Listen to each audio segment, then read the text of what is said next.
تبارك الذي بيده الملك وهو على كل شيء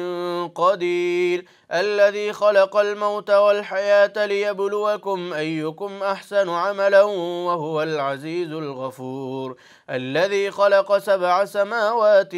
طباقا ما ترى في خلق الرحمن من تفاوت فارجع البصر هل ترى من فطور ثم ارجع البصر كرتين ينقلب إليك البصر خاسئا وهو حسير ولقد زينا السماء الدنيا بمصابيح وجعلناها رجوما للشياطين وأعتدنا لهم عذاب السعير وللذين كفروا بربهم عذاب جهنم وبئس المصير إذا ألقوا فيها سمعوا لها شهيقا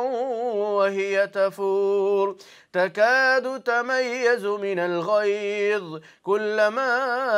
ألقي فيها فوج سألهم خزنتها ألم يأتكم نذير قالوا بلى قد جاءنا نذير فكذبنا وقلنا ما نزل الله من شيء إن أنتم إلا في ضلال كبير وقالوا لو كنا نسمع أو نعقل ما كنا في أصحاب السعير فاعترفوا بذنبهم فسحقا لأصحاب السعير إن الذين يخشون ربهم بالغيب لهم مغفرة وأجر كبير وأسروا قولكم أو اجهروا به إنه عليم بذات الصدور ألا يعلم من خلق وهو اللطيف الخبير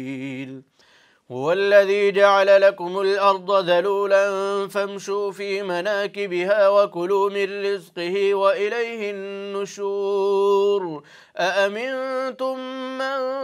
في السماء أن يخسف بكم الأرض فإذا هي تمور أم أمنتم من في السماء أن يرسل عليكم حاصبا فستعلمون كيف نذير ولقد كذب الذين من قبلهم فكيف كان نكير أولم يروا إلى الطير فوقهم صافات ويقبضن ما يمسكهن إلا الرحمن إنه بكل شيء بصير أمن هذا الذي هو جند لكم ينصركم من دون الرحمن إن الكافرون إلا في غرور أمن هذا الذي يرزقكم إن أمسك رزقه بل لجوا في عتو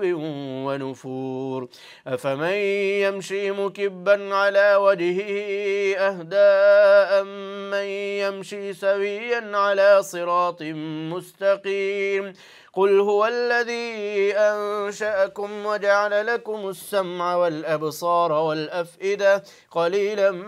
ما تشكرون قل هو الذي ذرأكم في الأرض وإليه تحشرون ويقولون متى هذا الوعد إن كنتم صادقين